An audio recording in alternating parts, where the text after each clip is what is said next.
Welcome to SVG-TV News for Tuesday, April 14th, 2015. I am Jennifer Richardson with the details. Acting Labour Commissioner Nerissa Gittins-Macmillan is calling on employees to be more productive in the workplace. This call comes as a number of businesses are making positions redundant, downsizing or merging. In an interview with SVG-TV News, the Labour Commissioner acting expressed concern that many persons are not taking their job seriously and are being delinquent. She says when persons do not have a good work ethic, this affects not only the company but the overall economy. We can do more to increase productivity because it's, in my estimation, it's one of the most vital things that we need to increase productivity as workers in St. Vincent, whether you're in government, private sector, whatever. I am convinced that as employees, a lot of us are not giving our best. So we need to examine ourselves. We need to examine ourselves. And I'm not saying that we would be 100% every day. But we can't just be 50 and 60 all the time. We have to, I am convinced we can do more to improve our productivity. Because in the long run, if we take out more than we're putting in, at some point in time, we wouldn't have anything to take out. Meanwhile, the Acting Labour Commissioner says there needs to be more documentation at the workplace, at least the letter of employment. She says that the letter of employment protects both employer and employee by verifying matters such as commencement of work, salary and work schedule. According to Gittins-Macmillan, if a dispute occurs, having proper documentation determines the outcome of the dispute. So you have to take that side for which there is record. So I'm going to use this opportunity to tell people, employers and employees, when you are employing people, we need to have what people locally call a job letter. Something that says basically that you're employed by whatever the name the company is. You're employed then, your hours of work, so you're expected to show up for work at 8 o'clock until 4 with 1 hour for lunch someplace within there. You need to have something that says that and keep it. The thing is, keep it, because you never know. The Acting Labour Commissioner says employers also need to adhere to the rules, such as if they are making 5 or more employees redundant, the Department of Labour needs to be informed. So it's in what department, how many people in this department and so forth. It's not that you can't, it's just that we need to know what the situation is. So we have forms to be filled and so on. And we have seen that happen before. We have had situations where individuals would call and say, this is the, whatever reason they give. Because let's face it, things aren't what they used to be financially. Times are hard. And that is a possibility. But at the same time, even if you're going to downsize, make things redundant, you're still expected to legally do right by your employee. President of Liat Workers Union, Jeremiah Howard, says the problems the airline is currently experiencing existed since he joined the company in 1989, but over time they have gotten worse. Howard was speaking on Hits Talk on Sunday, which looked at the industrial relations and financial issues surrounding the regional carrier. According to Howard, no one has really taken the time out to delve into these issues, and therefore no solution has been presented. I think this is the inevitable in terms of where we are going. It's unfortunate, I think, though, that it has been handled like this, as we see in the case of the Barbados, the shareholder government, basically. There seem to be a pulling and tugging, and I would hope that things can be resolved, behind closed doors instead of basically, like someone is doing shouting across the Caribbean. But from a worker standpoint, which is my primary reason for being involved in LIAT, basically, the workers basically, not just today, but for years, there's been too much of a mistrust between staff and management. And as a businessman as well, I've been going to these meetings, and as I said, the mistrust is so great.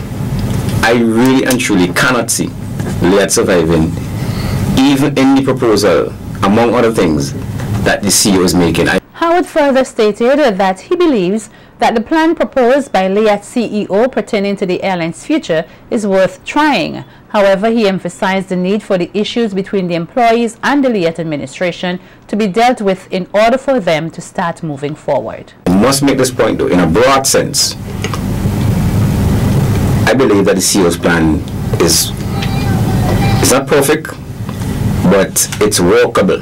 However, there are too many old issues among staff that cannot be ignored. There are extensive issues, deep-seated issues with management, particularly of mistrust, no accountability. And basically, I think we basically have took too long to seriously look into the problem, and to solve the problem, unfortunately now, will obviously be more expensive. Meanwhile, concerned citizen Calvin Lamking, who was also a panelist on the program, says it is time the airline gets its act together and take a closer look at what is happening and figure out how to proceed so as to not make the problems it is facing even worse. The shareholder governments in a recent meeting in Barbados identified and are seeking to remedy one of the fundamental flaws, but the efforts are being challenged by resistance from that shareholder, as evidenced by recent comments from a present and former Prime Minister. The majority shareholder is threatening to pull out from Liat and to form its own airline. With that threat hanging over the heads of Liat, it is to be hoped that the administrators of the airline in Antigua will see sense and embrace necessary change. I see difficulties, as I say, basically from overstaffing, choice of aircraft, deployment of assets, and from taxes from the regional airports. In the news recently, Antigua's Prime Minister Gaston Brong said Liat's CEO David Evans should resign if he was the author of a document calling for Barbados to quit the regional carrier and set up its own airline. Farmers and all other stakeholders are being urged to work together for the betterment of this country's agriculture sector. The appeal comes from Chief Agricultural Officer in the Ministry of Agriculture, Ashley Kane, who was speaking at a panel discussion hosted by the Ministry of Health, Wellness and Environment yesterday under the theme, Food Safety, How Safe is Your Food? Kane says in the local agriculture sector there are a number of concerns. However, he is encouraging everyone involved to work together to explore the numerous avenues in which they can improve upon the quality of food produced for consumption and exportation. Let us explore the opportunities. We're blessed with some of the best soils, best growing conditions. We have people who have knowledge, who understand the production of agriculture. We are in the process of building international airports, which give us global reach. We are building our capacity as a people to walk on the global stage in agriculture on the issues of food safety and related. I am dreaming that we also have an opportunity there. And I want to invite the general public, invite the various agencies here, all our people. Let us examine this option for real sustainable livelihoods among ourselves and see how we can close gaps, increase possibilities for ourselves and others. Meanwhile, Kane says that he would like to see more students involved in agriculture. He says it is a known fact that the agriculture sector will not survive the next generation if the youths are not involved in the process, which must be incorporated in the school's curriculum.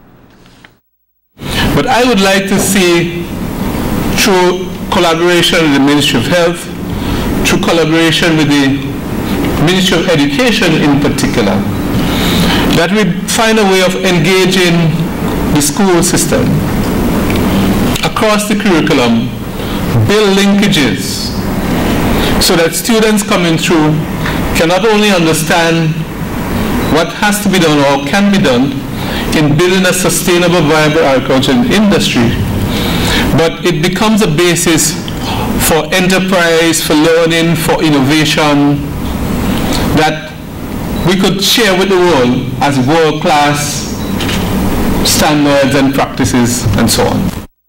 The Ministry of Agriculture is said to be taking steps to lower the country's high food import bill.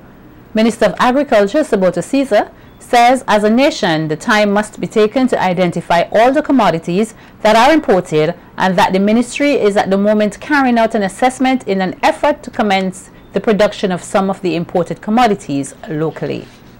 We will come up with the tech packs to ensure that we utilize local technology to produce them in St. Vincent and the Grenadines so that we can provide more employment for our youth, for women, and for farmers on a whole.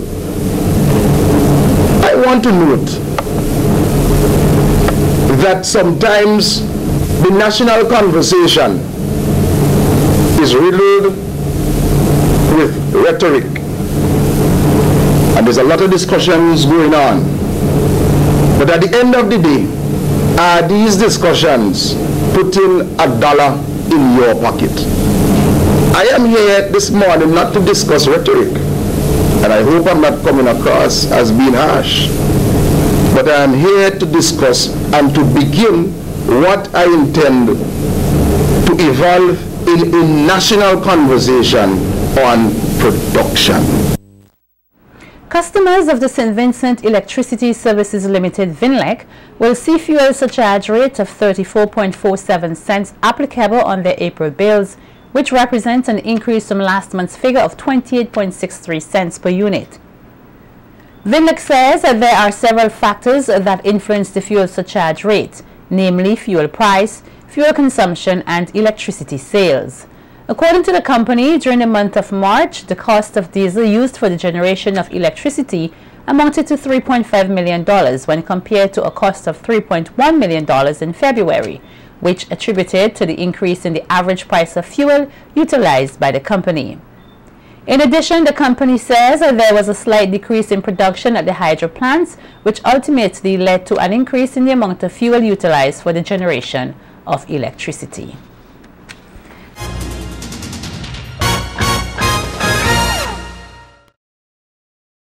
A total of 16 junior customs officers yesterday commenced a 10-week promotion training course. The training officially got underway at the training room of the Customs and Excise Department, and Assistant Controller of Planning, Research and Human Resource Development and Public Relations, Leroy James, says since the training began many years ago, they have trained approximately 115 customs officers. James told the junior customs officers that it is expected that after the training, they will be able to perform their task in a more effective and efficient manner. Participants who are here, you're in school for the next 10 weeks. Hope you're a good student. Okay? For the other workers who would be facilitators and so on, I want to urge you, because as I said, this training is for 10 weeks, so it means that we would be short of officers, because we are not having them here in school and expect them to work. So I urge you supervisors and other officers who are in charge of the other station to urge your workers to put in even more, because the workload does not decrease. Okay? So it means since the workload does not decrease, you as workers will have to put in more. And Commissioner of Police Michael Charles challenged the course participants to maximize the benefits to be had from the training. It's paramount importance in any organization. There could never be enough training. So I urge you to grab this training with both hands and it's going to only make you better customs officers. I also look at the team, facilitating legitimate international trade and travel, and this is what you do basically. The Customs and Excise Department is one of the mainstay with regards to revenue for the government. If you don't do your job, facilitate the process, then a lot of the government funds, it won't be possible to have these funds. So again, I urge you to take this training seriously, and I wish you all the best. Meanwhile, delivering the feature address, Controller of the Customs and Excise Department, Grenville John, explains that the three broad objectives that the course seeks to cover. Develop and strengthen the knowledge of officers in the various custom laws, procedures, and techniques necessary to perform efficiently and effectively on the job, to update participants of international developments in the area of enforcement and border security. And as was said, and we have it as the last objective, to determine eligibility for promotion to the rank of senior customs officer. And Mr. James has said already that the emphasis is on delivering the training and have you receive the training. The Youth Affairs Division will be undertaking a project this quarter which seeks to create a platform in its public awareness campaign for the juvenile justice reform while rebuilding broken relationships between some of these youths and their families. The National Sports Anti-Crime Campaign will begin tomorrow in 16 different communities across SVG. Youth Officer Phil Jeffers says the division created this platform as a way of being more proactive in its approach to the youths that fall behind in the system. The intention behind the Sport Anti-Crime Campaign for 2015, one is to utilizing sports as the medium or the platform for public awareness, which we're going to look at in terms of a holistic approach as opposed to having rallies, and having whistle stops. We're doing the sports which everybody is a part of. What we will do during this sport is at different pointers we are going to have snippets of information regarding sports anti-crime. And we're going to look at the whole issue of crime and violence in a very innovative way in terms of reaching the masses. 16 communities have been identified. These 16 communities are Rose Place, Camden Park, Sion Hill, Kaliakwa, Gome, Petit Bodel, Fituse, Leyu, Barley, Beckway, Union Island, Diamonds, Cane N, Stubbs, South Rivers, and Owia. Jeffers further stated that the chosen communities were selected from the findings of various studies done, which have pointed out areas vulnerable to violence and crime or are already vulnerable. In 2014, there was an introduction done through the juvenile justice reform process. This saw 16 communities participating in a cricket competition. However, being youthful and innovative, in 2015, we are adding 2 additional sports to the fray. These include netball, which we are calling street netball, and we're also going to add street football. Everything is going to be done on a 20 cycle. So the cricket is street 20 balls. It must include, each team would have 5 players. It must include in it a youth and a female. The street netball must include a youth and a male. The street football must include a youth and a female. So in that way, we would have all of our youth represented in all of our sports. The criminal session of the Eastern Caribbean Supreme Court commenced sitting this morning at the High Court in Kingstown. According to a list that was published by the High Court, there are 88 cases listed to be heard. Among them are murder, wounding with intent, causing actual bodily harm, robbery, possession of firearm, manslaughter, forgery, and rape, among others. The prosecution is being led by Director of Public Prosecutions Colin Williams, assisted by his deputy Colin John and Crown Counsels within his chambers. The session is being presided over by Justice Kathy Ann Lachu.